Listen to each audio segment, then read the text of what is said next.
Hello friends, good evening. ತಲೆ ಸುತ್ತೋದು ಯಾಕೆ ಮತ್ತು ಅದರ ಕಾರಣಗಳನ್ನು ತಿಳಿಸಿಕೊಡ್ತೀನಿ, ಕೇಳಿ ಫ್ರೆಂಡ್ಸ್. ತಲೆ ಸುತ್ತೋದು ಬಹಳಷ್ಟು ಕಾರಣಗಳಿವೆ. ಅದರಲ್ಲಿ ಇಂಪಾರ್ಟೆಂಟ್ ಪಾಯಿಂಟ್ಸ್ ಹೇಳ್ತೀನಿ. ಬ್ಲಡ್ ಪ್ರೆಷರ್ ಬದಲಾವಣೆ ಅಂದರೆ BP ಹೆಚ್ಚು ಅಥವಾ ಕಡಿಮೆ ಆದರೆ ಫ್ರೆಂಡ್ಸ್ ತಲೆ ಸುತ್ತು ಬರೋ ಚಾನ್ಸ್ ಇರುತ್ತೆ. ಮತ್ತು ಬಾಡಿ ಡಿಹೈಡ್ರೇಷನ್ ಆಗಿದ್ದರೆ ನೀರು ಕುಡಿಯದೇ ಇರೋದು ಒಂದು ಕಾರಣ ಫ್ರೆಂಡ್ಸ್. ಅನಿಮಿಯಾ ಇದ್ದರೆ ಅಂದರೆ ರಕ್ತ ಕಡಿಮೆ ಇದ್ದರೆ ತಲೆ ತಿರುಗೋ ಚಾನ್ಸ್ ಇರುತ್ತೆ ಫ್ರೆಂಡ್ಸ್. ಮತ್ತು ಇನ್ನರ್ ಇಯರ್ ಬ್ಯಾಲೆನ್ಸ್ ತಪ್ಪಿದರೆ ಅದಕ್ಕೂ ಒಂದು ಕಾರಣ ಆಗ್ಬೋದು ಫ್ರೆಂಡ್ಸ್. ಮತ್ತು ಶುಗರ್, ನಿಮ್ಮ ಬಾಡಿಯಲ್ಲಿ ಶುಗರ್ ಕಡಿಮೆ ಆಗಿದ್ದರೆ ತಕ್ಷಣ ತಲೆ ತಿರುಗೋದು ಇದೊಂದು ಸಾಮಾನ್ಯ ಫ್ರೆಂಡ್ಸ್.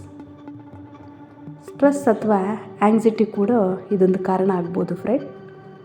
ದಿನಕ್ಕೆ ಸಾಕಷ್ಟು ನೀರು ಕುಡೀರಿ, ಟೈಮ್ಗೆ ತಕ್ಕಂತೆ ಊಟ ಮಾಡಿ, ಯೋಗ, ಪ್ರಾಣಾಯಾಮ ಇವೆಲ್ಲ ಮಾಡೋದ್ರಿಂದ ಇವೆಲ್ಲ ಕಂಟ್ರೋಲ್ ಆಗುತ್ತೆ ಫ್ರೆಂಡ್ಸ್. ತಲೆ ಸುತ್ತು ರೆಗ್ಯುಲರಾಗಿ ಆಗ್ತಾಯಿದ್ರೆ ಡಾಕ್ಟ್ರನ್ನ ಕನ್ಸಲ್ಟ್ ಮಾಡೋದು ಬೆಟರ್. ಈ ವಿಡಿಯೋ ಇಷ್ಟ ಆದರೆ ಲೈಕ್ ಮಾಡಿ, ಶೇರ್ ಮಾಡಿ, ಕಮೆಂಟ್ ಮಾಡಿ, ಸಬ್ಸ್ಕ್ರೈಬ್ ಮಾಡಿ. ದಿನವೂ ಹೊಸ ಆರೋಗ್ಯ ಸಲಹೆಗಳು ಫ್ರೆಂಡ್ಸ್. ಈ ಮಾಹಿತಿ ಓನ್ಲಿ ಜನರಲ್ ಅವೇರ್ನೆಸ್ಗಾಗಿ. ಏನಾದರೂ ಆ ಥರ ಸಮಸ್ಯೆ ಇದ್ದರೆ ವೈದ್ಯರ ಸಲಹೆ ಅಗತ್ಯ ಫ್ರೆಂಡ್ಸ್. Thank you.